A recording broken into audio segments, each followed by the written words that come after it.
Iranian President late Ibrahim Raisi's final journey. That's going to be our focus over the next couple of minutes, even as thousands of Iranians lined up the streets of Tabriz, where the final journey of President Raisi commenced yesterday. Arrangements were on full swing since the news of the tragic helicopter crash came in. The procession began at the historic Arg of Tabriz.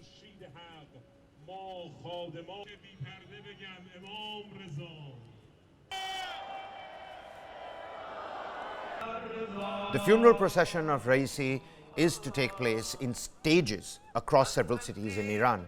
On the 21st of May, the procession proceeded from the Shohada Square to Mosalla in Tabriz before moving to Qom later in the afternoon. In the city of Qom, the journey began from the holy shrine of Hazrat Masoumeh and ended at the Jamkaran Mosque. Meanwhile, today, ladies and gentlemen, the ceremony is to continue at Tehran, another major prime city in Iran. Iran's President Raisi's Namaz-e-Janaza will be readied by Ayatollah Khamenei tomorrow at 7:30 a.m. according to local Iranian time at the Tehran University. After Namaz-e-Janaza, the procession will be carried out from the Tehran University to Arg Square in Tehran. What you're looking at are the latest visuals coming in from Tehran. Several leaders from across the world are going to be paying their final respects to President Ibrahim Raisi today in Tehran. Russia's Putin, Pakistan's Prime Minister, Oman's King, Kuwait's King, Azerbaijan's President, Iraq's Prime Minister, and the Vice President of India, Jagdeep Dhankar, are going to attend the Namaz-e-Janaza in Tehran. Post the procession in Tehran, the mortal remains of President Raisi will be taken to Birjand, from where they will head to Masshad, his own hometown. Masshad is President Raisi's hometown, where the funeral procession shall conclude and the burial will take place in the evening.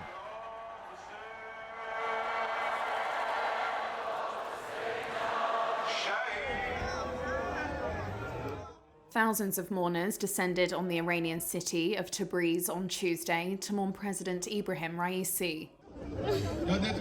He was killed in a helicopter crash near the Azerbaijan border on Sunday, along with his foreign minister and 7 others. State TV broadcast images showing many dressed in black, crowding a truck covered in white flowers which carried caskets wrapped in Iran's national flag. Mourners carried posters of Raisi, Foreign Minister Hossein Amir Abdollahian, and other officials who were killed in the crash. Despite the turnout, some insiders see a stark contrast in public grief compared to past commemorations for the deaths of other senior figures in the Islamic Republic's 45-year history. Iran proclaimed 5 days of mourning for Raisi, but there was little of the emotional rhetoric that accompanied the death of Qasem Soleimani, a senior commander of Iran's elite Revolutionary Guards killed by a US missile in 2020 in Iraq. His funeral drew huge crowds of mourners, weeping with sorrow and rage. The helicopter crash that killed Raisi also comes at a time of deepening crisis between the clerical leadership and society at large. Major issues range from the tightening of social and political controls to economic hardship. The mood bodes ill for an early presidential election on June 28th. Iran's rulers will hope they can stir up enough public enthusiasm to secure high participation in the vote, after a historically low turnout of around 41% in March's parliamentary election. Widespread public anger at worsening living standards and pervasive graft may keep many Iranians at home, as well as memories of the handling of nationwide unrest sparked by the death of a young Iranian Kurdish woman in 2022 while in custody. Raisi's body was flown from Tabriz, the closest major city to the remote crash site, to Tehran airport before heading to the holy Shiite Muslim city of Qom. It will then return to lie at Tehran's Grand Mosalla Mosque before being transferred to his hometown of Masshad for burial on Thursday.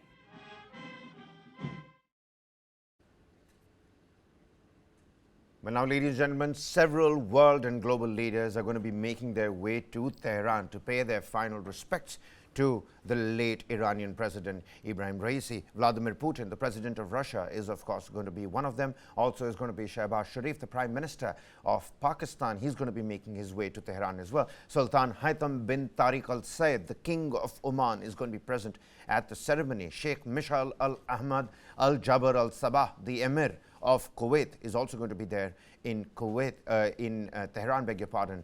Ilham Aliyev, the President of Azerbaijan, which is where President Ibrahim Raisi went before the fatal chopper crash, he's going to be there. Mohammad Shia al-Sudani, the Prime Minister of Iraq, is also going to be there in Tehran. Several world leaders making their way a beeline to Tehran. Meanwhile, Vladimir Putin, the President of Russia, and his late counterpart Ibrahim Raisi, well, they both share several similarities. Let's also throw some light on that. Now, it's important to look at that notably, both find themselves among a select group of leaders personally targeted by American sanctions. Despite their limited travel, both made recent visits to China. Furthermore, there appears to be a growing affinity between them, or well was. In December, they convened in Kremlin to discuss the conflict in Gaza, and on March 18th, Mr. Raisi promptly extended congratulations to Mr. Putin for his quote-unquote decisive election victory. Historically, relations between Russia and Iran and China have been less harmonious. Driven by imperialistic ambitions, they often interfered in each other's territories and competed for dominance over Asia's trade routes. However, the dynamics have shifted due to the American sanctions. Take a look at the American sanctions here.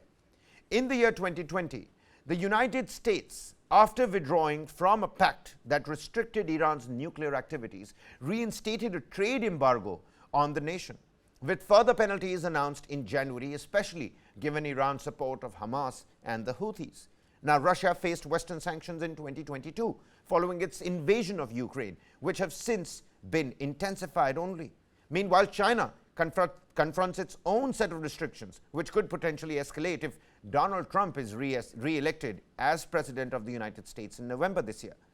Bound by a common adversary, this trio of Russia, China, and Iran now pledged to promote a unified foreign policy, which is going to be advocating for a multipolar world order that is not monopolized by America. They all recognize the strengthening of economic bonds as the foundation of their alliance. Meanwhile, take a look at this. Iran and Russia have a mutually beneficial relationship.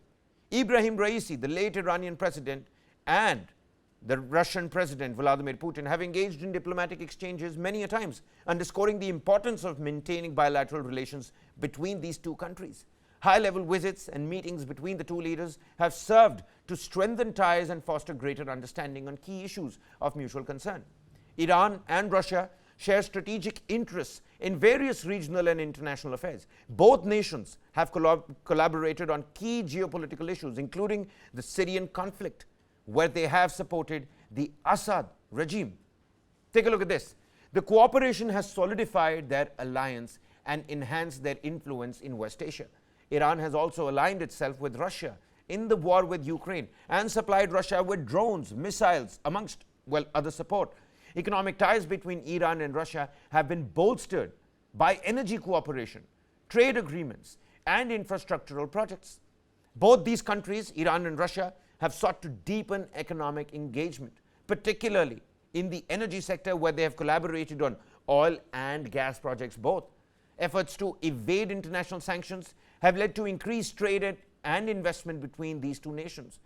And of course, the Iran nuclear deal, formerly known as the Joint Comprehensive Plan of Action, the JCPOA, has been a focal point in Iran-Russia relations. Both late Ibrahim Raisi and Vladimir Putin had expressed support for the agreement, which aims to curb Iran's nuclear program in exchange for sanctions' relief. Russia has played a crucial role in facilitating diplomatic efforts to salvage the JCPOA, highlighting the alignment of interests between these two nations on this particular nuclear issue as well.